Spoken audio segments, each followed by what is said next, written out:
ఈరోజు మన ధ్యానం నిమిత్తము హబక్కూకు గ్రంథము 1వ అధ్యాయము 6వ వచనము 2వ అధ్యాయము 17వ వచనం చదువుకొని మన లేఖన ధ్యానాన్ని మనము ప్రారంభించుకుందాం. ఆలకించుడి, తమవి కాని ఉనికి పట్టులను ఆక్రమించవలనని భూదిగంతముల వరకు సంచరించు ఉద్రేకము గల క్రూరులకు కల్దీలను నేను రేపుచున్నాను. 17వ వచనం 2వ అధ్యాయము 17వ వచనము. లేబోనానుకు నీవు చేసిన బలత్కారము నీ మీదకే వచ్చును. పశువులను బెదిరించిన బెదురు నీ మీదే పడును. దేశములకును పట్టణములకును వాటిలో నివాసులకును నీవు చేసిన నరహత్యములను బట్టి జరిగిన బలత్కారమును బట్టి ఇది సంభవించును. సో ప్రతి మానవునికి ప్రశ్నలు అనేవి తన మనసులో వస్తూ ఉంటవి. ప్రతి వ్యక్తికి తన మైండ్లో క్వశ్చన్స్ అనేవి రేజ్ అవుతూ ఉంటాయి. అవునా కాదా? ఎలాంటి ప్రశ్నలు వస్తాయి? కుటుంబం గురించి, లేకపోతే బిడ్డల గురించి, లేకపోతే ఉద్యోగం గురించి, లేకపోతే చదువుల గురించి. ఆల్రెడీ పోయిన వారం చెప్పా కూడా చాలా ప్రశ్నలు వస్తాయి. అలా ఒక్కొక్క వ్యక్తికి ఒక్కొక్క రకమైన ప్రశ్నలు వస్తూ ఉంటవి. మీకు వచ్చే ప్రతి ప్రశ్నకి జవాబు కలిగిద్దా దొరకదా? మనకి కలిగే కొన్ని ప్రశ్నలకి జవాబు వస్తుంది కొన్నిటికి, మరి కొన్ని ప్రశ్నలకి మనకి జవాబు అనేది దొరకదు. ఈ యొక్క హబక్కూకు గ్రంథంలో మొత్తం ఎన్ని ప్రశ్నలు అని చెప్పాను పోయిన వారం? 7 ప్రశ్నలు ఉన్నాయి. ఎన్ని ప్రశ్నలు ఉన్నవి? మొదటి వచ్చిన అధ్యాయము మొదటి వచనం కానుంచి 4వ వచనం దాకా 3 ప్రశ్నలు కనపడతాయి. మొదటి అధ్యాయము 12వ వచనం కానుంచి 17వ వచనం దాకా 4 ప్రశ్నలు. 3 + 4 ఎంత? 7 క్వశ్చన్లు. ఈ యొక్క 7 క్వశ్చన్స్ని ఈ యొక్క హబక్కూకు అనే ప్రవక్త దేవుని ఎదుట ఉంచినట్టుగా మనకు కనపడతా ఉంటుంది. ప్రైజ్ ది లార్డ్, హల్లెలూయా. ఇక 7 క్వశ్చన్స్ ఆయన దేవుని ముందు పెట్టినప్పుడు దేవుడు కూడా ఆయనకి జవాబు ఇచ్చినట్టుగా మనం చూడవచ్చు. ఈరోజు నా ప్రసంగం అంశం ఏంటంటే హబక్కూకు ప్రశ్న, దేవుని జవాబు. నాతో చెప్పండి, హబక్కూకు ప్రశ్న, దేవుని జవాబు. ఒకవేళ ఇప్పుడు మీ మైండ్లో ఏదైనా ప్రశ్న వచ్చిందేమో, పేపర్ ఉంటే వాటి మీద రాసేసేయండి. ఒకవేళ పేపర్ పెన్ అవైలబుల్గా రాకపోతే ఇంటికి వెళ్ళాక మీ మైండ్లో ఉన్న ఏదైతే ప్రశ్నలు ఉన్నాయో ఆ ప్రశ్నలన్నిటినీ ఒక పేపర్ మీద లిఖితం చేయండి. ఆ పేపర్ మీద రాసిన తర్వాత వాటిని దేవుని సన్నిధిలో పరవండి. అయ్యా, నా మైండ్లో ఇలా కొన్ని క్వశ్చన్స్ వచ్చినాయి, నా మైండ్లో ఇలా కొన్ని ప్రశ్నలు వచ్చినాయి. ఎందుకు నా కుటుంబం ఇలా నన్ను వేధిస్తుంది? ఎందుకు నా బిడ్డలు ఇలా వేధిస్తున్నారు? ఎందుకు నాకు ఇలాంటి సమస్యలు వస్తాయని ఉన్న ప్రతి ప్రశ్నలన్నిటినీ ఒక పేపర్ మీద రాసి దేవుని సన్నిధిలో మనము ప్రార్థన చేస్తున్నప్పుడు ఒక్కొక్క ప్రశ్నకి తగిన సమయంలో జవాబు ఇచ్చేవాడై ఉన్నాడు. హల్లెలూయా. ఫస్ట్ క్లాస్ నేను కూర్చోబెడతా, 10th క్లాస్ ఇక్కడ కూర్చోబెడతా. ఫస్ట్ క్లాస్ వాడికి నేను ట్రిగ్నోమీటర్ చెప్పాననుకో అర్థమవుతుందా? ఫస్ట్ క్లాస్ వాడికి 9th క్లాస్ సిలబస్ చెప్పాననుకో అర్థమవుతుందా? అర్థం కాదు. అదే 10th క్లాస్ వాడి దగ్గరికి వచ్చి ఫస్ట్ క్లాసు 1 2 3లు లేకపోతే టేబుల్స్ చెప్తే అర్థమవుతుంది, అర్థం కదా? ఈజీగా అర్థమవుతుంది. సేమ్ అలానే ఎందుకని ఒక ఏజ్లో అర్థం కాదు, మరొక ఏజ్లో ఎందుకు అర్థమైందంటే మన జీవితంలో ఉన్న కొన్ని ప్రశ్నలకి దానికి జవాబు కూడా దేవుడు మనకి ఇస్తున్నప్పుడు అర్థం చేసుకోవడానికి ఒక సమయం పడుతుంది. ప్రైజ్ ది లార్డ్, హల్లెలూయా. ఇక హబక్కూకు మొత్తం ఎన్ని ప్రశ్నలు అడిగానని చెప్పాను? 7 ప్రశ్నల్ని 2 ప్రశ్నలుగా తీసుకుందాం. మొదటి అధ్యాయము 2వ వచనం కానుంచి 4వ వచనం దాకా అది ఒక ప్రశ్న కింద తీసుకుందాము. మొదటి అధ్యాయము 12వ వచనం కానుంచి 17వ వచనం దాకా మరొక ప్రశ్నగా తీసుకుందాం. అంటే ఆయన దేవుని ఎదుట 2 ప్రశ్నలు వచ్చినప్పుడు దేవుడు వెంటనే 2 ప్రశ్నలకు జవాబు ఇవ్వాల. ప్రైజ్ ది లార్డ్, హల్లెలూయా. ఆయన దేవుని ఎదుట 7 ప్రశ్నలు వచ్చినప్పుడు దేవుడు ఓకే, ఫస్ట్ దాని ఆన్సర్ ఇది, సెకండ్ దాని ఆన్సర్ ఇది, థర్డ్ దాని ఆన్సర్ ఇదని అలా ఒక ప్రశ్న వెనక జవాబు ఇవ్వలేదు. కానీ ఒక్కొక్క ప్రశ్నకి దేవుడు ఒక్కొక్క సమయంలో దానికి జవాబు ఇవ్వటం ద్వారా ఆయన ఎంతగానో తృప్తి చెంది ఆయన ఒక అద్భుతమైన మాట అంటాడు. 3వ అధ్యాయము 18వ వచనము.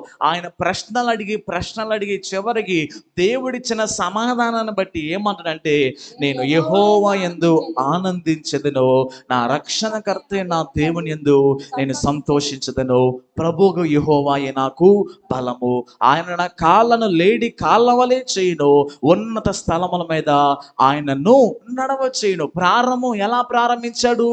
ప్రశ్నలతో ప్రారంభించాడు హబక్కూకు గ్రంథాన్ని. ముగింపు ఎలా ఉన్నది?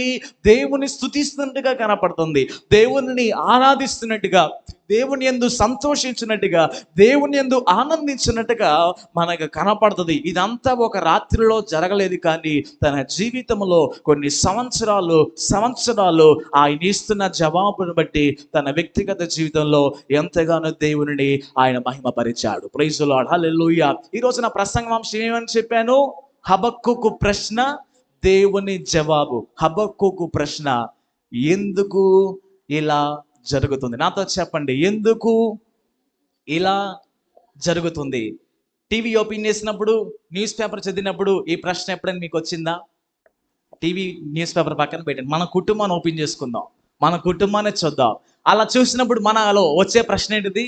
ఎందుకు ఇలా జరిగింది? మీ పక్కన వాళ్ళని అడగండి, ఎందుకు ఇలా జరిగింది అనే ప్రశ్న ఎప్పుడైనా వచ్చిందా?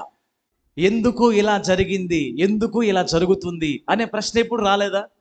ఎందుకు నాకు అప్పులు పోవట్లా, ఎందుకు నాకే అనారోగ్యం, ఎందుకు నాకే ఇబ్బందులు, ఎందుకు నాకే ఇన్ని కష్టాలు, ఎందుకు అని ప్రతిసార్లు మన మైండ్లో WHO క్వశ్చన్స్ వస్తాయి. ఏ క్వశ్చన్స్ వస్తాయి? WHY, HOW అంటే అర్థం తెలుసా?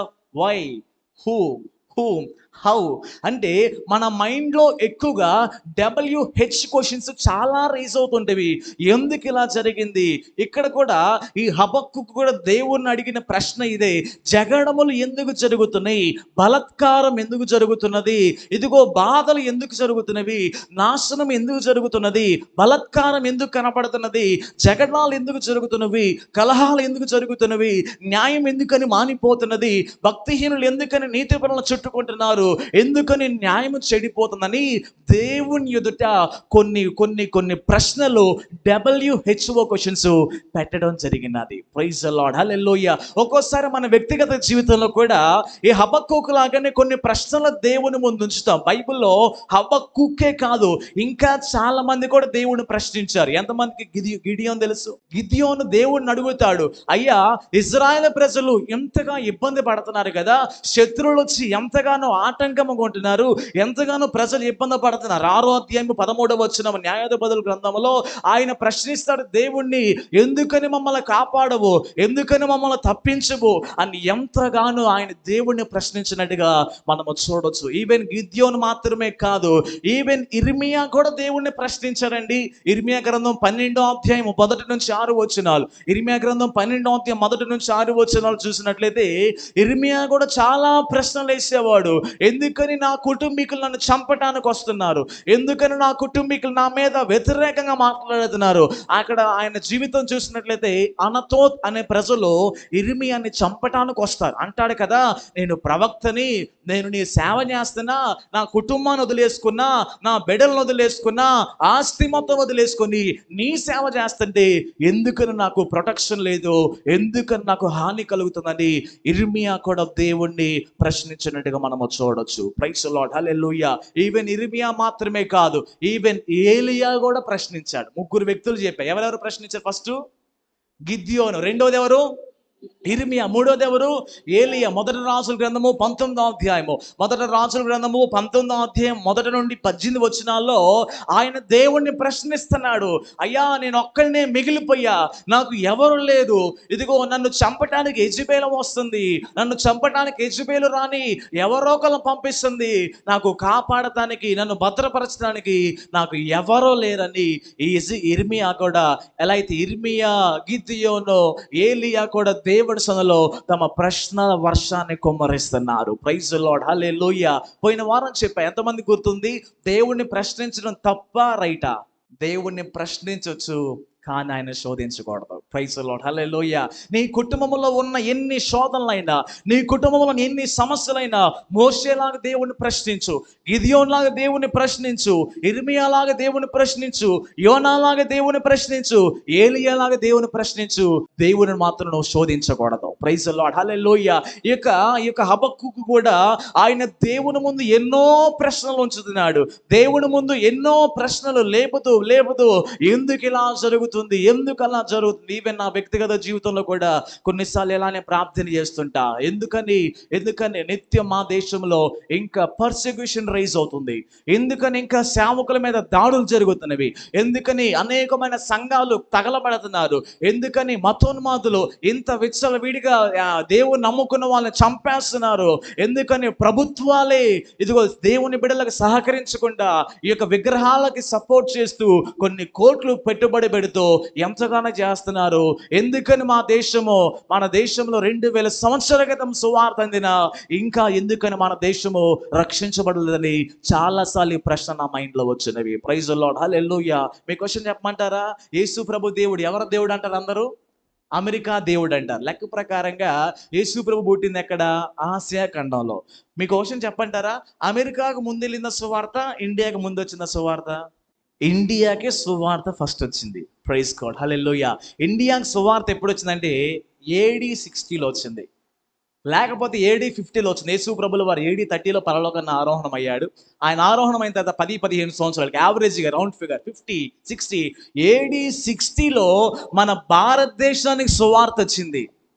ఈ యొక్క వెస్ట్ కంట్రీస్, అమెరికా దేశాలకి కొన్ని తర్వాత 100 సంవత్సరాల తర్వాత ఒక సువార్త వెళ్ళినది.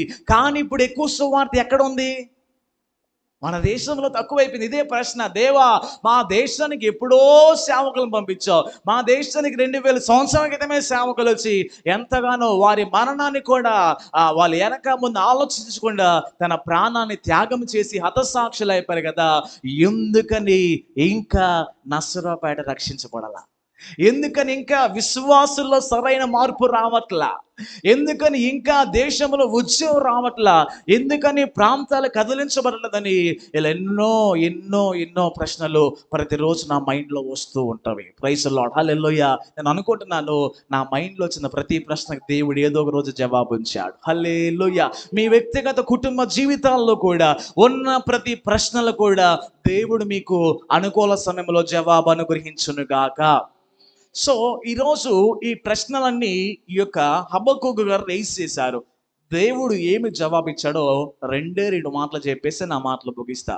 మొదటి అధ్యాయము 6వ వచనం చదువుకుందాం. ఆయన అన్ని ప్రశ్నలు దేవుని ముందు ఉంచాడు కదా. అన్ని ప్రశ్నలు దేవుని ముందు ఉంచినప్పుడు ఆయన చెప్పిన ఒకే ఒక మాట 5వ వచనము 6వ వచనం అంటాడు. 5-6 అంటాడు కదా. అన్ని అక్కడ ఒక మాట ఉన్నది, 6వ వచనం చివరి మాట. నాతో చెప్పండి, నేను రేపుచున్నాను అంటే అర్థం ఏంటిది? నేనే కల్దీలను నీ మీదకి రేపుచున్నాను. ఈ మాట చాలా బాగా అబ్జర్వ్ చేయండి. ఇజ్రాయెల్ ప్రజలు దేవునికి వ్యతిరేకంగా చేశారని అస్సీరులు వచ్చి పట్టుకెళ్ళిపోయారని చెప్పారు. ఇప్పుడు నెక్స్ట్ మిగిలింది ఎవరు? యోధావారు. యోధావారిని ఎవరు పట్టుకెళ్లారు? బబులోను వారు. ఈ బబులోను వారు పట్టుకొని వెళ్ళక ముందు ఈ యొక్క హబక్కూకు ప్రవక్త సేవ చేశాడు. ఈ హబక్కూకు ప్రవక్త దేవుణ్ణి అడుగుతాడు కదా, యేసయ్య ఈ దేవుణ్ణి నమ్ముకున్న వారే యూదులే, ఇజ్రాయెల్ ప్రజలే దేవుణ్ణి నమ్ముకున్న వారే నిన్ను ఆరాధించేవారు కదా, ఎందుకని ఇలా జరుగుతున్నవి? ఎందుకని బలాత్కారం జరుగుతుంది? ఎందుకు అన్యాయం జరుగుతుంది? ఈ ప్రజలకు నువ్వేమి జవాబు చెప్తావు? నువ్వు ఎలా మాట్లాడతావు అంటే దేవుడు చెప్పాడు, నేను కల్దీలు అనే వారిని పంపించి వారికి బుద్ధి చెప్తానని దేవుడు చెప్పడం జరిగినది. ప్రైజ్ ది లార్డ్, హల్లెలూయా. ఇప్పుడు ఇజ్రాయెల్ ప్రజల్ని సరిచేయడానికి దేవుడు ఎవరిని వాడుకుంటున్నారు? కల్దీలుకున్న మరొక పేరు ఏంటంటే బబులోను వారు. Praise the lord, hallelujah. So కాబట్టి ఇక ఇజ్రాయెల్ ప్రజల్ని సరిచేయడానికి దేవుడు ఎవరిని లేపుకున్నాడండి? బబులోను వారిని లేపుకున్నాడు. ఇప్పుడు దేవుడు అంటాడు, ఇక్కడ హబక్కూకు మనం చూసినట్లయితే హబక్కూకు ఇదే ప్రార్థన చేస్తాడు. ఇన్ని సమస్యలు ఎదుర్కొంటున్నాడు, ఇన్ని ఇబ్బందులు వస్తున్నాయి, ఇలా క్లిష్ట సమస్యలు ఎందుకు వస్తున్నాయని ప్రశ్నిస్తుంటే దేవుడు చెప్తున్నాడు, ఆ సమస్యలు నేనే పంపించా అని చెప్పాడు. ప్రైజ్ గాడ్, హల్లెలూయా. ఈ మాట మనం యాక్సెప్ట్ చేయగలమా? జాగ్రత్తగా వినండి. మన కుటుంబాలు కొన్ని సమస్యలు వచ్చినాయి, అప్పుడు ఎవరైనా దగ్గరికి వచ్చి దేవుడిని సమస్యలు తొలగిస్తానంటే ఆమెన్ అంటావా? ఆ సమస్యలు దేవుడే పంపించారంటే ఎలా అంటావు? ఇక్కడ దేవుడు అంటాడు, ఆ సమస్యలు నేనే పంపించా.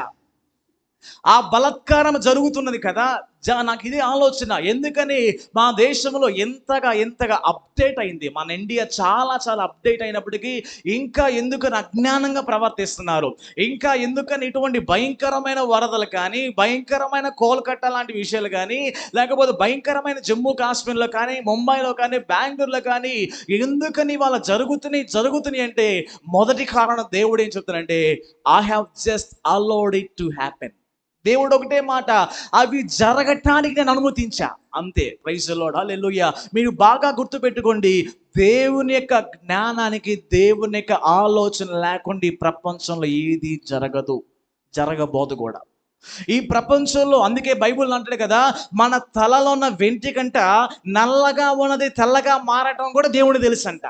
మన తలలో ఒక వెంట్రుక కింద పడాలన్నా, లేకపోతే మన తలలో ఉన్న వెంట్రుక నల్లగా ఉన్నది తెల్లగా మార్చబడాలన్నా, ఆకాశంలో ఎగురుతున్న పక్షి కింద పడిపోవాలన్నా, ప్రతిదీ ఆయన ఆజ్ఞ లేకుండా ఏది జరగదు. ప్రైజ్ ది లార్డ్, హల్లెలూయా. మన కుటుంబాల్లో కూడా ఒకవేళ దేవుడు ఎందుకని కొన్ని సమస్యలు వస్తున్నప్పుడు ఆయన మౌనంగా ఉంటాడంటే, కొన్ని పరిస్థితులు జరుగుతున్నప్పుడు ఎందుకని మౌనంగా ఉన్నాడంటే, గుర్తుపెట్టుకోవాలి, ఆయన దానికి పర్మిషన్ ఇచ్చాడు కాబట్టి అది వచ్చింది. ప్రైజ్ ది లార్డ్, హల్లెలూయా. మనకి యోబు గారు బాగా తెలుసు కదా, యోబు జీవితంలో ఒక్క దినాన ఆస్తి కోల్పోయాడు, ఒక్క దినాన బెడ్ల కోల్పోయాడు, ఒక్క దినాన తన ఆరోగ్యం కోల్పోయాడు. దేవుడికి తెలియదా? దేవుడికి తెలియదంటే దేవుడే అనుమతి ఇచ్చాడు. మనము బాగా గుర్తుపెట్టుకోవాలి, దేవుడు ఇక హబక్కుకు దేవుని ఎదుట ఉంచిన ప్రతి ప్రశ్నలకు ఆయన చెప్పిన ఒకే ఒక మాట ఏంటంటే, నేనే వాళ్ళని పంపించాను, నేనే వారిని రేపాను. ప్రైజ్ ది లార్డ్, హల్లెలూయా. కల్దీయులు అనేవారు ఎందుకు వస్తారంటే, వారు మనల్ని సరిచేయడానికి వస్తారు. బాగా గుర్తుపెట్టుకోండి, మన కుటుంబాల్లో, మన వ్యక్తిగత జీవితాల్లో ఎందుకని కొన్ని సమస్యలు వస్తాయంటే, ఆ సమస్యలు రాకపోతే మనం మాటినము. ఇజ్రాయెల్ ప్రజలు కూడా ఏమైందంటే, వారు దేవునికి దూరం అయిపోతున్నారు, బలాత్కారం చేస్తున్నారు, అన్యాయం చేస్తున్నారు, అక్రమం చేస్తున్నారు, జగడాలు ఉంటున్నాయి, కలహాలు ఉంటున్నాయి. ఇప్పుడు వారికి బుద్ధి చెప్పడానికి దేవుడు బబులోను వారిని లేపుకున్నాడు. Praise the lord, hallelujah. Even మన గనుక న్యాయాధిపతుల గ్రంథం మొత్తం ఓపెన్ చేయండి, న్యాయాధిపతుల గ్రంథంలో ఇదే కనపడింది. ఇజ్రాయెల్ ప్రజలు, దేవుడు, అన్ని జనులు. ఇజ్రాయెల్ ప్రజలు, దేవుడు, ఫిలిస్తీన్లు. ఇజ్రాయెల్ ప్రజలు దేవుణ్ణి ఆరాధిస్తున్నప్పుడు జీవితం సాఫీగా వెళ్తుంది. ఎప్పుడైతే ఇజ్రాయెల్ ప్రజలు దేవుని వ్యతిరేకంగా లేస్తే దేవుడు ఫిలిస్తీన్లు పంపిస్తాడు, దేవుడు అమాలేకులు పంపిస్తాడు. దేవుడు ఎందుకని వీరిని పంపిస్తారంటే, వీరికి బుద్ధి చెప్పడం కోసం మాత్రమే ఎంతో మందిని దేవుడు వాడుకుంటూ ఉంటాడు. Praise the lord, hallelujah. కాబట్టి ఉదయకాల సమయంలో మీకు ఒక మాట చూపిస్తాను. విలాప వాక్యములు 3వ అధ్యాయము 37వ వచనము. విలాప వాక్యములు 3వ అధ్యాయం 37వ వచనం అంటాడు కదా, ప్రభువు సెలవు లేనిదే మాట ఇచ్చి నెరవేర్చగలవాడెవడు? విలాప వాక్యములు 3:38 అంటాడు, మహోన్నతుడైన దేవుని నోట నుండి కీడును మేలును బయలు వెళ్ళును కదా. చాలా వండర్ఫుల్ వర్స్. విలాప వాక్యములు 3వ అధ్యాయము 37వ వచనం 38వ వచనం అంటాడు కదా, దేవుని మాట సెలవు లేకుండా ఏమీ జరగదంట. దేవుని నోటిలో నుండే కీడు వస్తుందంట, మేలు వస్తుందంట. అంటే అర్థమైందంటే, మన కుటుంబాల్లో కీడు జరగాలన్నా, మన కుటుంబాల్లో మేలు జరగాలన్నా ఆయన అనుమతి లేకుండా ఏది జరగదు. ప్రైజ్ ది లార్డ్, హల్లెలూయా. రోమీయులకు రాసిన పత్రిక 8వ అధ్యాయము 28వ వచనము. 8వ అధ్యాయము 28వ వచనం అంటాడు, దేవుణ్ణి ప్రేమించు వారికి, అనగా ఆయన సంకల్పం చొప్పున పిలువబడిన వారికి మేలు కలుగుటకై సమస్తమును సమకూడి జరుగుచున్నవి. మేలు కలగటానికి దేవుడు కొన్నిసార్లు కీడును పంపిస్తాడు. జాగ్రత్తగా వినండి, మేలు కలగటానికి దేవుడు కొన్ని సమస్యలు పంపిస్తాడు.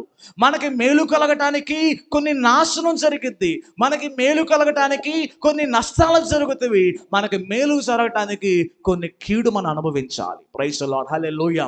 నీకేదైనా ఒక కీడు వస్తే, ఏదైనా ఒక ఇబ్బంది వస్తుంటే గుర్తుపెట్టుకో, ఆ కీడు వెనక దేవుడు ఏదో మేలును దాచి ఉంచాడు. హల్లెలూయా. ఇప్పుడు ఇక బబులోను వారిని తీసుకొచ్చి ఇజ్రాయెల్ వారిని కొట్టిస్తుంటే దేవుడు సంతోషిస్తాడా? లేదు. దేవుడు ఎందుకని బబులోను వారిని ఇజ్రాయెల్ మీదకి, యోధా మీదకి పంపించారంటే వారి పట్ల మేలు కలిగి ఉన్నాడు దేవుడు. వారి పట్ల దేవుడు మంచి ఆలోచన కలిగి ఉన్నాడు, మంచి ఉద్దేశము, మంచి తలంపులు కలిగి ఉన్నాడు. కాబట్టి దేవుడు కొన్ని సార్లు ఏమి చేస్తారంటే అటువంటి వారిని అనుమతిస్తూ ఉంటాడు. హల్లెలూయా. ఒకవేళ మనం చేసుకున్న పని పాటలో మన పైన ఉన్న అధికారులే, నాయకులే కల్దీలాగా ఉంటారు. ఒకవేళ మనం ఉండే కుటుంబంలో కొంతమంది కల్దీలాగా ఉండొచ్చు. లేకపోతే మనం చేస్తున్న పని పాటల్లో అక్కడ బాబిలోన్ లాంటి మనసు కలిగిన వారు అంటారు. గుర్తు పెట్టుకోవాలి, వారిని దేవుడు ఎందుకని ఆ స్థానంలో ఉంచారంటే వారి లేకపోతే మనం మాటనము. Praise the lord. Hallelujah. Praise the lord. Hallelujah. ఎందుకని కొన్నిసార్లు ఇటువంటి కష్టాలు, ఇబ్బందులు, సమస్యలు ఎందుకని దేవుడు అనుమతిస్తాడు అంటే వాటి ద్వారా మనం సరిచేయబడడం కొరకు మాత్రమే. హల్లెలూయా. వాటి ద్వారా దేవుని చిత్తంలో స్థిరపరచబడడం కొరకు మాత్రమే. వాటి ద్వారా దేవుని ఎదుట సంపూర్ణంగా మనం మార్చబడడం కొరకు, దాని ద్వారా దేవుని ఎదుట ఒక పరిపూర్ణమైన ఆత్మీయ జీవితం రావటం కొరకు కొన్నిసార్లు ఇటువంటి క్లిష్ట పరిస్థితులు గుండా మనం వెళ్ళాల్సి వస్తూ ఉంటుంది. Praise the lord. హల్లెలూయా. మీరు వేసుకునే బంగారం మట్టిలో చైన్ లాగా ఉంటుందా?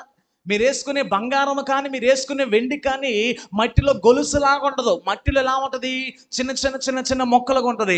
వాటిని అంతా తీసి ఎంతగానో చాలా వేడి, హై టెంపరేచర్లో దాన్ని పాస్ చేస్తారు. కాబట్టి ఒక మంచి మేలిమి కలిగిన బంగారం ఎలా వస్తుందో అలానే మన జీవితాల్లో కూడా కొన్ని నాశనాలు, కొన్ని వినాశనాలు, కొన్ని సమస్యలు వచ్చినప్పుడు ఆ టైమైనా దేవుని వైపు తిరిగి యేసయ్యా నన్ను క్షమించు అంటామేమో, దాని కొరకు దేవుడు అనుమతిస్తూ ఉంటాడు. Praise the lord. హల్లెలూయా. మీకు ఒక చిన్న మాట చూపిస్తాను. 2వ రాజుల గ్రంథము 24వ అధ్యాయము 2వ వచనము. 2వ రాజుల గ్రంథము 24వ అధ్యాయంలో 2వ వచనంలో కూడా ఒక మాట కనబడుతుంది. యెహోవా, మొదటి వచనం కాను చదువుకుందాం. 2వ రాజుల గ్రంథము 24వ అధ్యాయము మొదటి వచనం చదువుకుందాం. దేశం మీదకి ఎవరెవరు పంపించారు? దేవుడే అంట. కల్దీల సైన్యము, సిరియన్ల సైన్యము, మోయాబు సైన్యము, అమ్మోనీ సైన్యము. ఒక్కోసారి మనకి ఇంటి పక్క నలుగురు ఉంటారు, నలుగురే మన కల్దీలు అవుతూ ఉంటారు. Praise God. హల్లెలూయా. ఇక్కడ దేవుడు యోధా వారి మీదకి 4 పక్కల నుంచి 4 సైన్యాలు పంపించారు. ఎవరు పంపించారు? దేవుడే. ఎందుకని? ఆ వచనం అంటాడు, మొదటి వచనంలో తిరుగుబాటు చేశాడు. ఎందుకని? దేవుని సంకల్పంలో లేడు, దేవుని ఆలోచన ప్రకారంగా వెళ్ళట్లా. వారు అన్యాయము, అక్రమము, దేవునికి వ్యతిరేకంగా ఉండడం ద్వారా వారిని సరి చేయడానికి, వారిని మళ్ళా ఒక క్రమశిక్షణలో తీసుకొని రావడానికి దేవుడే కొంతమందిని అనుమతించాడు. Praise the lord. హల్లెలూయా. ఈ కల్దీలు ఎలాంటి వారో మీకు చూపిస్తాను. హబక్కూకు గ్రంథము 1వ అధ్యాయము 8వ వచనంలో అంటాడు, ఈ కల్దీలు ఎలాంటి వారంటే వారి గుర్రాలంట చిరుతపులి కంటే వేగంగా పరిగెత్తుతాయి అంట.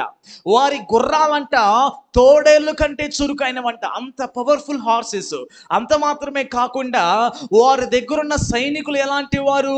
పక్షిరాజు వచ్చి ఎలా పట్టుకొని వెళ్తుందో ఎర్రని, మొదటి 8వ వచనం అంటాడు, అలా పట్టుకొని వెళ్తారంట. వారి గుర్రాలేమో చిరుతపులు లాగున్నవి, వారి గుర్రాలేమో ఈ తోడేళ్ళ లాగున్నవి. ఆ సైనికులు ఎలా ఉన్నారంటే పక్షి రాజు వలె చాలా యాక్టివ్ ఉండి ఎక్కడెక్కడ వాళ్ళు ఉన్నారో వారందరినీ పట్టుకొని వారి చెరలోకి తీసుకొని వెళ్ళటం జరిగినది. Praise the lord. హల్లెలూయా. కాబట్టి ఉదయకాల సమయంలో నేను మీతో చెప్పాలనుకున్న ఒకే ఒక మాట ఏంటంటే, మన వ్యక్తిగత జీవితాల్లో కొన్ని సమస్యలు రావటానికి దానికి గల కారణం ఏంటంటే దేవుడే అనుమతించాడు. దేని కొరకంటే మనల్ని సరి చేయటం కొరకు. నాతో చెప్పండి, నా జీవితాల్లో కొన్ని సమస్యలు వస్తున్నాయి అంటే దేవుడే వాటిని అనుమతించాడు. దేని కొరకు? నన్ను సరి చేయటం కొరకు, నాలో మార్పునివ్వడం కొరకు, నాలో సరైన మారు మనసు, సరైన పశ్చాత్తాపం కలుగుట కొరకే దేవుడి నాకు అనుమతిస్తున్నాడని ఎప్పుడూ మనము గుర్తు పెట్టుకుని ఉండాలి. Praise the lord. హల్లెలూయా. 2వ మాట చెప్తాను. 2వ అధ్యాయం 17వ వచనం. నేను హబక్కూకు దేవుని దగ్గర ప్రశ్నలు ఉంచాడు. హబక్కూకు ప్రశ్న, దేవుని జవాబు.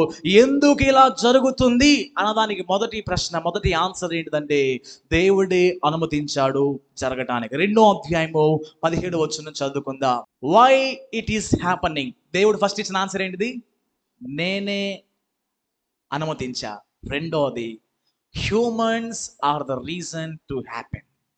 రెండోది, ఎందుకు ఇలా జరిగింది అనే ప్రశ్నలు లేవనెత్తుతున్నప్పుడు దానికి దేవుడు ఇచ్చే జవాబు ఏంటంటే, మనుషులైన మీరు చేశారు కాబట్టే అది అలా జరిగింది. గుర్తుపెట్టుకోండి, మన జీవితాల్లో జరిగే కొన్ని నష్టాలు అన్నిసార్లు దేవుడే కారణం కాదు. అందరు నాకు ఎలా చూడండి, చాలా మంది అంటారు, ఏందయ్యా దేవుడు మమ్మల్ని మోసం చేశాడు, దేవుడు మమ్మల్ని మర్చిపోయాడా, దేవుడు మమ్మల్ని పట్టించుకోవట్లేదా అని అంటూ ఉంటారు. గుర్తుపెట్టుకోండి, అన్ని నష్టాలకి దేవుడు కారణం కాదు. చాలా క్లియర్గా హబక్కూకు చెప్పా కదా, హబక్కూకు దేవుని దగ్గర 7 ప్రశ్నలు ఉంచాడు. ఆ 7 ప్రశ్నలు 2 ప్రశ్నలకు ఉంచాను. మొదటి ప్రశ్న దేవుణ్ణి అడిగినప్పుడు ఎందుకు ఇలా జరుగుతుందంటే, దేవుడు ఏమన్నాడంటే నేను అనుమతించాను అన్నాడు. రెండో ప్రశ్నకి దేవుడు అంటాడు, దానికి జరగడానికి గల కారణం ఎవరో కాదు, మీరే. దానికి జరగడానికి గల కారణం ఎవరో కాదు, మనుషులే. దానికి జరగడానికి గల కారణం ఎవరో కాదు, లోకములో ఉన్న ప్రజల వలనే ఆ సమస్యలు వచ్చి మీ మీద పడుతున్నాయని దేవుడు చాలా స్పష్టంగా హబక్కూకుతో మాట్లాడటం జరిగినది. ప్రైజ్ ది లార్డ్, హల్లెలూయా. నాకు చాలా ఆశ్చర్యం కలిగించింది. ఎందుకంటే ఈ 2 ఆన్సర్స్ నాకు ఎప్పుడైతే దొరికినాయో నా మైండ్లో ఉన్న క్వశ్చన్స్ అన్నిటికీ ఆన్సర్ వచ్చింది. ప్రైజ్ ది లార్డ్, హల్లెలూయా. జాగ్రత్తగా వినండి. ఈ 2 ఆన్సర్స్ ఎప్పుడైతే ఇక హబక్కూకు గ్రంథం చదువుతున్నప్పుడు నాలో చాలా ప్రశ్నలు వచ్చిందని చెప్పా కదా, ఎందుకు ఇలా అంటే, మొదటి ప్రశ్న దేవుడు అనుమతించాడు, రెండో ప్రశ్న నేనే కారణము. బాగా గుర్తుపెట్టుకోండి, మీ వ్యక్తిగత జీవితాల్లో అభివృద్ధి పొందకుండా ఉండటానికి కారణం ఎవరో తెలుసా? మీ కుటుంబాల్లో సమస్యలు రావడానికి కారణం ఎవరో తెలుసా? నేను అని ఎప్పుడైతే నువ్వు తెలుసుకుంటావో ఆ సమస్యకు ఫుల్ స్టాప్ పెడతావు. బాగా వినండి, మన కుటుంబాల్లో జరిగే కొన్ని సమస్యలకి, మనకు వచ్చే కొన్ని ఇబ్బందులకి ఎవరు కారణం? నేనే. ఎందుకంటే ఆయన నిన్ను ఆ స్థానంలో ఉంచినప్పుడు నువ్వు చక్కగా నిర్వర్తిస్తే మంచిగా జరిగిద్ది. నీవు కనుక సరిగా ఉండకపోతే కుటుంబాల్లో కానీ వ్యక్తిగత జీవితాల్లో ఎన్నో సమస్యలు మనం ఎదుర్కొంటాము. ప్రైజ్ ది లార్డ్, హల్లెలూయా. ఎప్పుడైతే మన వ్యక్తిగత జీవితాల్లో ఓకే నాదే తప్పు, నేనే ఎక్స్ట్రా మాట్లాడా, ఇదిగో నేనే అబద్ధం ఆడా, నేనే బూతులు మాట్లాడా అని ఎప్పుడైతే నీ అంతటా నీవే రియలైజ్ అయ్యి ఇదిగో నన్ను క్షమించు అని అడిగినప్పుడు దేవుడు కృప చూపించడానికి కనికరం కలిగిన దేవుడు అయి ఉన్నాడు. హల్లెలూయా. ఇక్కడ మనం చూసినట్లయితే ఇంతాక దేవుడి సన్నిధిలో ప్రార్థన చేస్తున్నాడు కదా, వీరు మారట్లేదంటే దేవుడు బబులోను వారు లేపి వీరిని సరి చేస్తున్నాడు. వీళ్ళు సరి చేసేటప్పుడు ఈయన ఒక ప్రశ్న అడుగుతాడు. ఆ ప్రశ్న పోయిన వారం చెప్పని ఈ వారం మీకు చూపిస్తా. 1వ అధ్యాయము 13వ వచనంలో కనబడింది.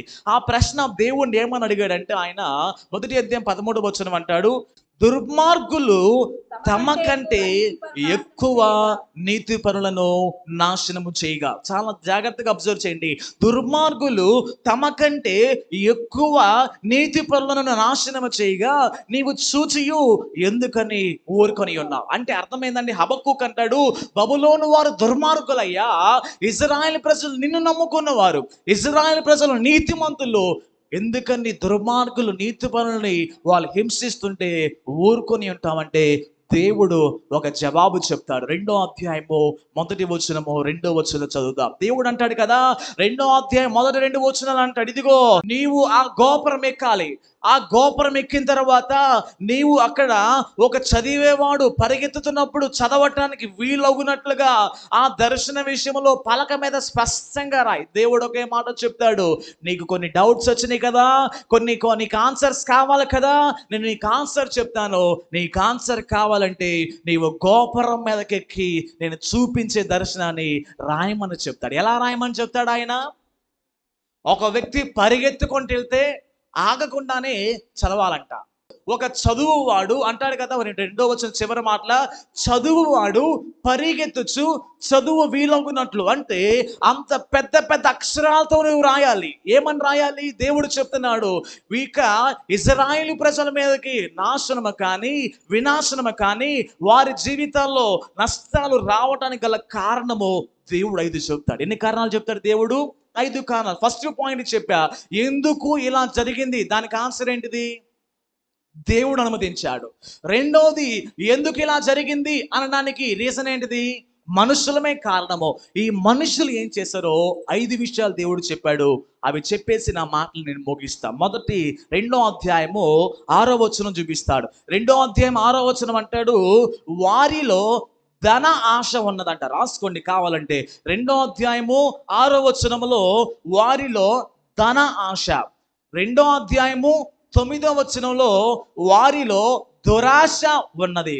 2వ అధ్యాయము 12వ వచనంలో వారిలో దుష్టత్వం ఉన్నది. 2వ అధ్యాయము 15వ వచనంలో వారిలో వ్యభిచారం ఉన్నది. 2వ అధ్యాయము 18వ వచనంలో వారిలో విగ్రహారాధన ఉన్నది. 5 విషయాలు దేవుడు చెప్పాడు. ఈ సమస్యలన్నీ మీరు ఎదుర్కొనడానికి గల కారణము ఒకటేమో నేను అనుమతించాను, రెండోది మనుషులైన మీరే దానికి గల కారణము.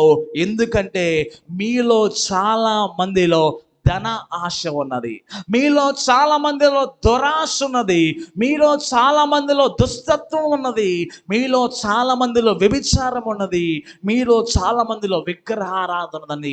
దేవుడు చాలా స్పష్టంగా 5 విషయాలు బోర్డు మీద రాయమని చెప్పాడు. ప్రైజ్ ది లార్డ్, హల్లెలూయా. ఎన్ని విషయాలు రాయమని చెప్పాడు? ఫస్ట్ విషయం ఏంటిది? నాతో చెప్పండి. ధనాశ, దురాశ, దుష్టత్వము, వ్యభిచారము, విగ్రహారాధన. ఒక్కసారి ఈ 5 తీసుకొని 4 వైపులు చూడండి.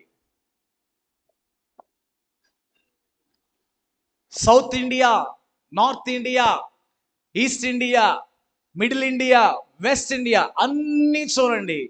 ఈ 5 మన దేశంలో ఉన్నాయా లేవా? ఈ 5 మన రాష్ట్రాల్లో ఉన్నాయా లేవా? మన రాష్ట్రం తీసి పక్కన పెట్టండి, మన పట్టణానికి వద్దాం. మీరు ఉన్న ప్రాంతంలోనే ఉండండి. ఈ 5 కనబడట్లేదా? దేవుడు అంటాడు మనుషులు కారణం అని చెప్పాడు కదా. ఈ నీకు విపత్తులు కానీ, బలాత్కారం కానీ, కొన్ని నాశనాలు కానీ, కొన్ని ఇబ్బందులు గల కారణం రెండోది మనుష్యుడు అని చెప్పాడు కదా. మనుష్యుడు ఏం చేశాడంటే తనలో ధనాశ ఎక్కువైపోయినది, తనలో దురాశ ఎక్కువైపోయినది, తనలో దుష్టత్వం కనబడుతున్నది, తనలో వ్యభిచారం కనబడుతున్నది, తనలో విగ్రహారాధన కనబడుతుంది. ఈ 5 జరుగుతున్నాయి కాబట్టే దేవుడు వాటిని రావటానికి అనుమతించి ఉన్నాడు. ప్రైజ్ ది లార్డ్, హల్లెలూయా. ఒక్కొక్క మాట మీకు చూపిస్తాను. 2వ అధ్యాయము 6వ వచనం చదువుకుందాం. 2వ అధ్యాయము 6వ వచనం చదివినట్లయితే ఎందుకని ఇలా జరుగుతుంది, దానికి గల ప్రథమ కారణము దేవుడు అనుమతించాడు.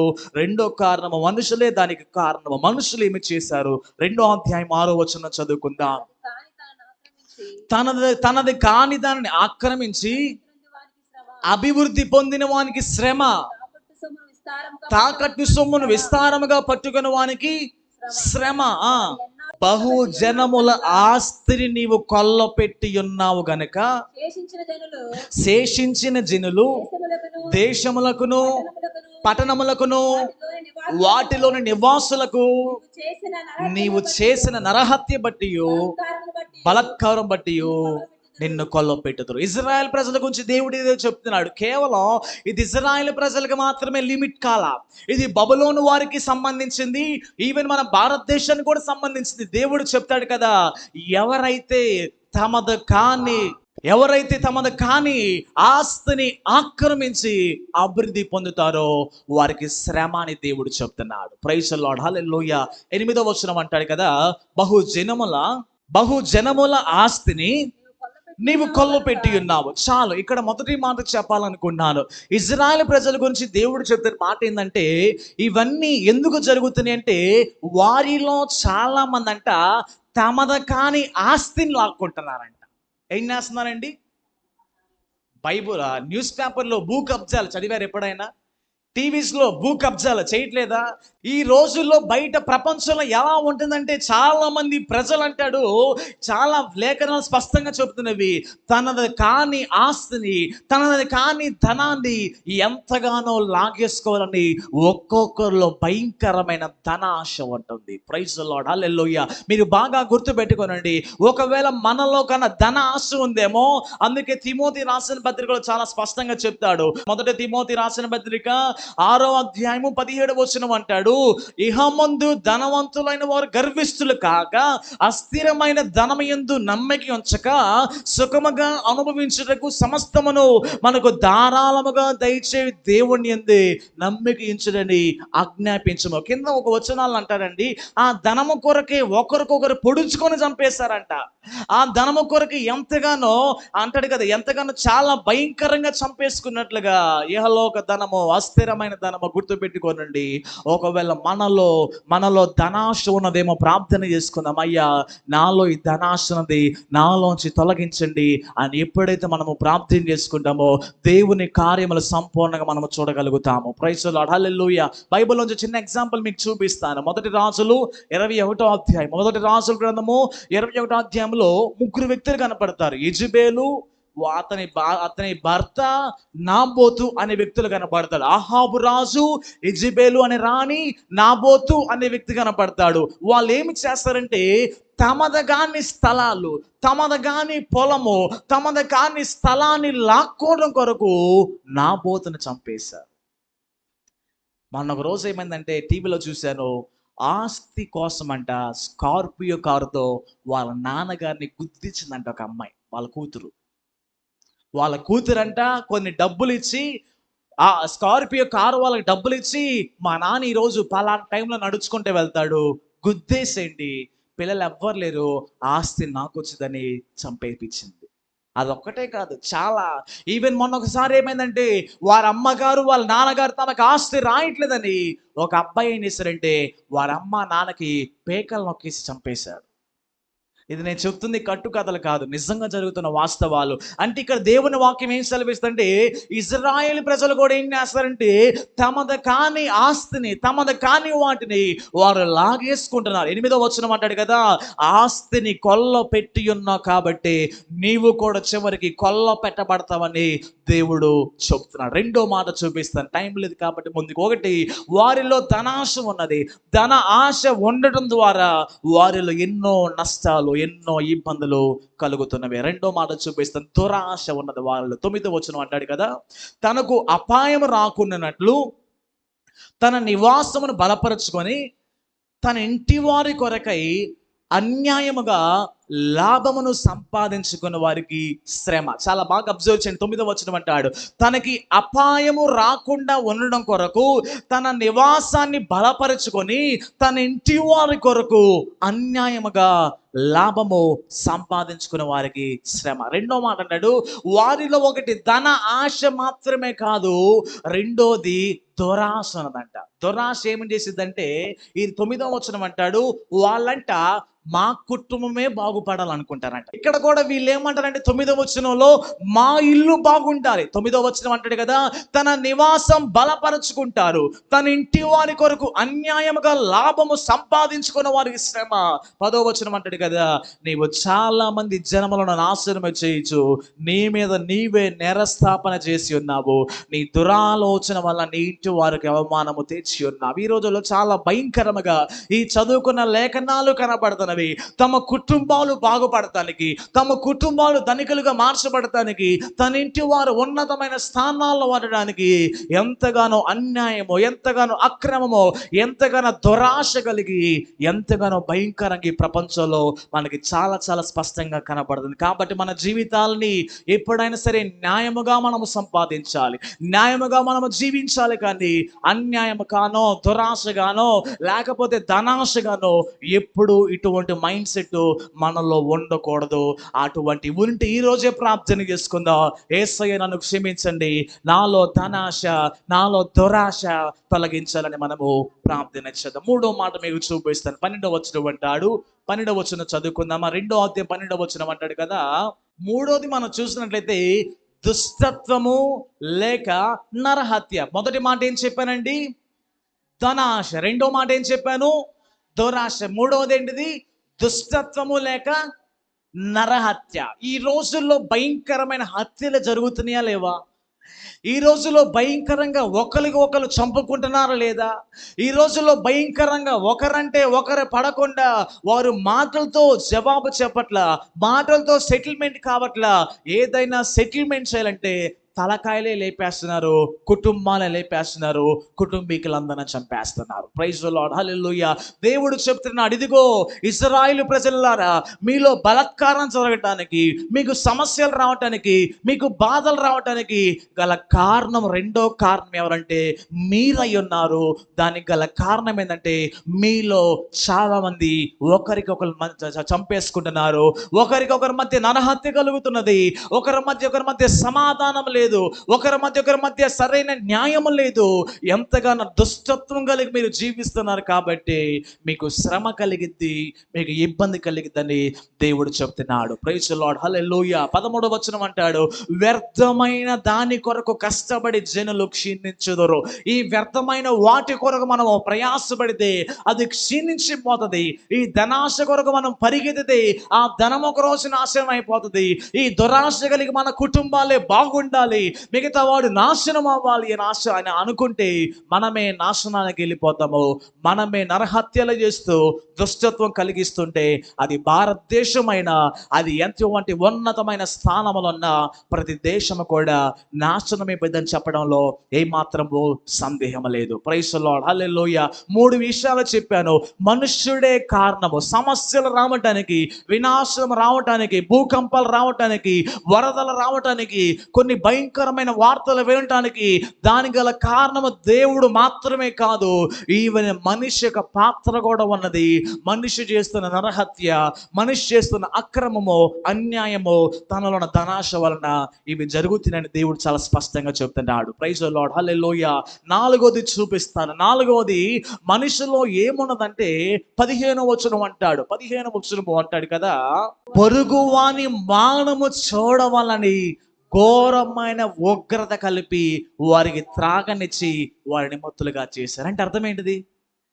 ఈరోజు బయట ప్రపంచం ఎలా ఉందంటే, ఒక వ్యక్తితో వారు లైంగికంగా దాడి చేయాలన్నా, లేకపోతే ఒక వ్యక్తితో వారు పాపమ చేయాలన్నా, ఒక వ్యక్తితో వారు ఫోర్స్గా ఫిజికల్ రిలేషన్షిప్ కలిగి ఉండాలంటే వారు ఏమి చేస్తున్నారంటే, చాలా రేప్ కేసెస్లో, మర్డర్ కేసెస్లో బయటపడే ఇన్ఫర్మేషన్ ఇదే. వారు మాకు తాగటానికి ఏదో థమ్సప్లు కలిపిచ్చారు, అది కలిపించడం ద్వారా మేము మత్తులుగా పడిపోయాము, వారు మమ్మల్ని అత్యాచారం చేశారు అంటాడు కదా. పొరుగువాని మానము చూడడం కొరకు ఘోరమైన ఉగ్రతను కలిపి వారికి త్రాగనిచ్చి వారి మత్తులుగా చేస్తున్నారు. అంటే అర్థమైందంటే, 4వ మాట చెప్పాలనుకున్నాను, వారిలో వ్యభిచారం ఉన్నది కాబట్టి, వారిలో అత్యాచారం చేస్తున్నారు కాబట్టి, వారిలో ఫోర్స్ఫుల్గా ఎంతగానో ప్రజలను ఇబ్బంది పెడుతున్నారు కాబట్టి దేవుడు చెప్తున్నాడు మీకు శ్రమ కలిగిద్దని దేవుడు చెప్తున్నాడు. ప్రైజ్ ది లార్డ్, హల్లెలూయా. కింద 16వ వచనం అంటాడు కదా, ఘనతకు మారుగా అవమానముతో నిండి ఉన్నావు, నీవు త్రాగి నీ మానమును కనపరుచుకుందు. మనకు బాగా తెలుసు, బైబిల్లో చిన్న ఎగ్జాంపుల్ మీకు చూపిస్తాను. సొదొమ గొమొర పట్టణాలు తెలుసు కదా. ఆదికాండము 19వ అధ్యాయం 5వ వచనం. ఆదికాండం 19వ అధ్యాయం 5వ వచనములో సొదొమ గొమొర పట్టణం ఎలాంటిదంటే, ఆ పట్టణములంట ఒక్క కన్యక కూడా లేదంట. ఆ పట్టణంలో ఎవరైనా ప్రవేశిస్తే వారు ముందు ఆ పట్టణస్థులతో వారు పాపం చేస్తే కానీ ఆ పట్టణాన్ని విడిచి వెళ్ళరంట. అంత భయంకరమైన పాపంతో నింపబడి ఉన్నది.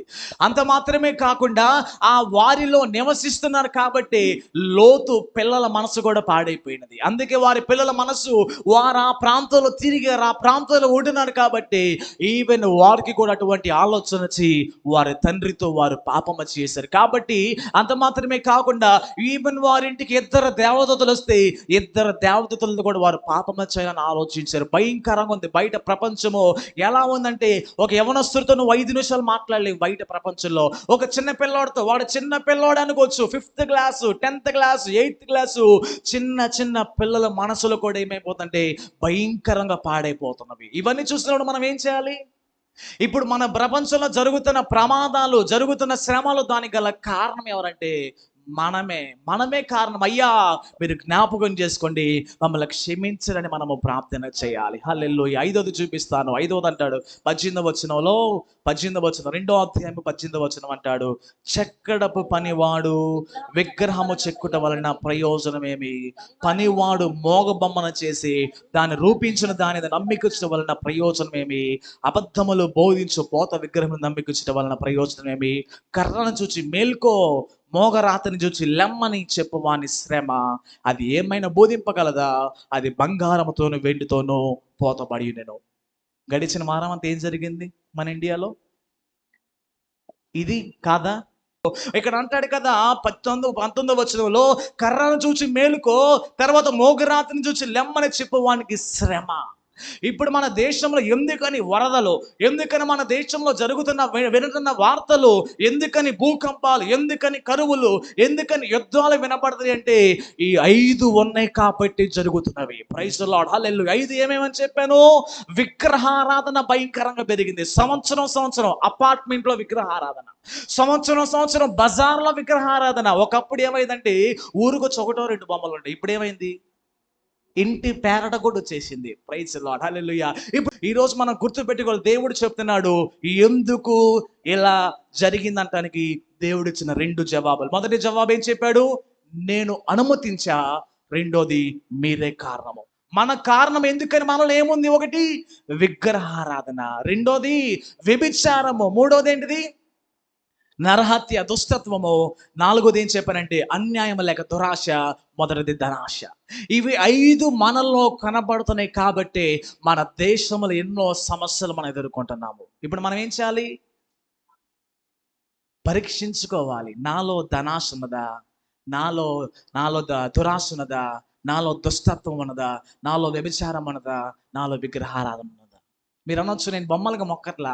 ఒక్కోసారి దేవుడి కన్నా ఎక్కువగా మన పిల్లలను ప్రేమిస్తుంటాం, దేవుడి కన్నా ఎక్కువగా మన ఆస్తులను ప్రేమిస్తుంటాం, దేవుని కన్నా ఎక్కువగా వారిని మేము ప్రేమిస్తుంటాం.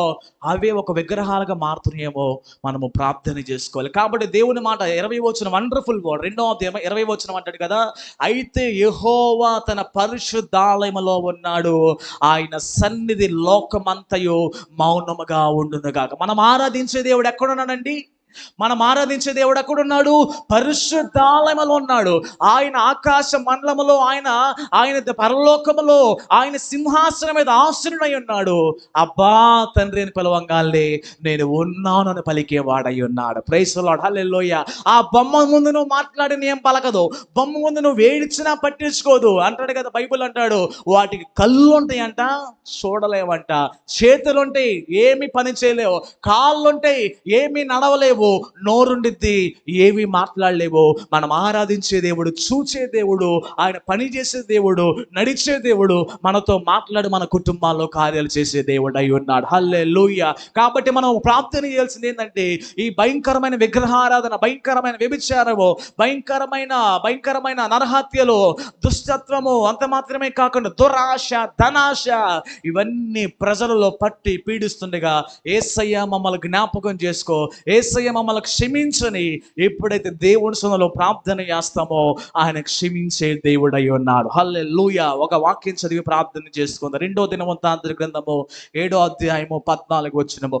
2వ దినవృత్తాంతర గ్రంథము 7వ అధ్యాయము 14 వచనం అంటాడు కదా, నా పేరు పెట్టబడిన జనులు తమ్మును తాము తగ్గించుకొని ప్రార్థన చేసి నన్ను వెదకి తమ చెడు మార్గమును విడిచిన యెడల ఆకాశము నుండి నేను వారి ప్రార్థనను విని వారి పాపమును క్షమించి వారి దేశమును స్వస్థపరుచు. నాతో చెప్పండి, నా పేరు పెట్టబడిన జనులు తమ్మును తాము తగ్గించుకొని ప్రార్థన చేసి నన్ను వెదకి తమ చెడు మార్గములు విడిచిన యెడల ఆకాశము నుండి నేను వారి ప్రార్థనను విని వారి పాపములను క్షమించి వారి దేశమును స్వస్థపరుస్తా.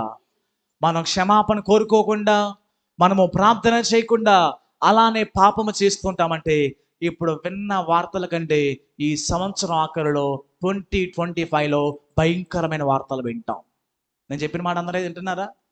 ఇప్పుడు చెప్పిన విషయాలు 5 విషయాలు ఇంకా ప్రజలు మారకపోతే, నేను చెప్తుంది మన గురించే కదా, దేశం అంతా ఈ చెప్తున్న విషయాలు ఈ ప్రపంచ దేశాలు మారకపోతే ఏమవుతుందంటే ఇప్పుడు వినే వార్తల కంటే ఇంకా భయంకరమైన వార్తలు మనం వినబోతున్నాము. మొన్న అంటున్నారు విజయవాడ గురించి చెప్పిన ఒక ఆన్సర్ ఏంటంటే, వీఆర్ నాట్ ఎట్ ప్రిపేర్డ్, మేము సిద్ధపాటు లేదు, ఇలా జరిగిద్ది అని మాకు తెలియదు అని చెప్పారు. ఒకటే సర్వే చేశారు, ఎందుకని వరదలు వచ్చినాయి, ఎందుకని ఇంత ఆస్తి 5,000 కోట్ల నష్టం జరగడం కారణం ఏంటంటే మాకు తెలీదు, మా వచ్చిందని కూడా మేము గుర్తించలేకపోయామన్నారు. వాళ్ళు చెప్పిన ఒకే మాట, ఇండియా ఆంధ్ర అంత టెక్నాలజీతో ఉంది కానీ మేము గుర్తించలేకపోయాం. ముందు రోజుల్లో ఇంకా మనిషి యొక్క ఆలోచనకి, మనిషి ఊహకి అందని రీతిలో భయంకరమైన కార్యాలు జరగబోతున్నాయి. ఒక మాట చెప్పి ప్రార్థన చేసుకోండి. హబక్కూకు గ్రంథము 1వ అధ్యాయంలో ఒక వండర్ఫుల్ వర్డ్ ఉంటుంది. 1వ అధ్యాయంలో 1వ అధ్యాయము 5వ వచనం అంటాడు. 1వ అధ్యాయం 5వ వచనం అంటాడు, ఇదిగో మీ దినములలో నేను ఒక కార్యము జరిగింతును అని చెప్తాడు ఒక వ్యక్తి. అలా జరుగునని ఒకడు మీకు తెలిపినా మీరు నమ్మకయుందురు. అంటే అర్థమైందంటే మన ఇండియా దేశంలో, మన ఆంధ్ర రాష్ట్రాల్లో, తెలంగాణ రాష్ట్రంలో భయంకరమైన విపత్తులు రాబోతున్నవి. మన ప్రపంచ దేశాల్లో ఎన్నో శ్రమలు, ఎన్నో ఆటంకాలు ఇప్పుడే కాదు, ఇవే కాదు, ఇంకా రాబోతున్నవి. అవి రాకుండా ఉండాలంటే, వాటి నుంచి తప్పించబడాలంటే ఒక్కసారి మనం దేవుని సన్నిధిలో, అయ్యా మా దేశాన్ని క్షమించని హబక్కూకు లాగా ఆవేదన పడి మనము ప్రార్థన చేయాలి. హల్లెలూయా. పోయిన వారం ఇదే చెప్పాను. పోయిన వారం ఏమని చెప్పాను? హబక్కూకు ఏం చేశాడు? బలాత్కారం జరుగుతున్నప్పుడు హ్యాపీగా ఉన్నాడా? అన్యాయం జరుగుతున్నప్పుడు హ్యాపీగా ఉన్నాడా? నాశనం జరుగుతున్నప్పుడు హ్యాపీగా ఉన్నాడా? వేరే ఇద్దరు కొట్టుకుంటుంటే హ్యాపీగా ఉన్నాడా? జగడములు జరుగుతుంటే హ్యాపీగా ఉన్నాడంటే ఆయన బాధపడుతున్నాడు. అయ్యా ఈ జగడములు ఆపేసి, అయ్యా ఈ కలహములు ఆపు, అయ్యా బలాత్కారం ఆపమని తన దేశం కొరకు ఎలా ప్రార్థన చేశాడో, తన దేశ బాధని తన బాధగా తీసుకొని ప్రార్థన చేశాడు.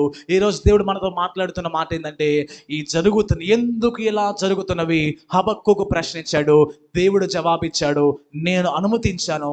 రెండోది, మీరే కారణము. మన దేశంలో జరుగుతున్న పరిస్థితులు బట్టి మన దేశస్తులు కారణమై ఉన్నారు కాబట్టి దేశం కొరకు మనము ప్రార్థన చేద్దాం. దేశాన్ని క్షమించాలని ప్రార్థన చేద్దాం. దేవుడు మన దేశాన్ని క్షమించి మన దేశం పట్ల ఆయన కనికరం కలుగునుగాక.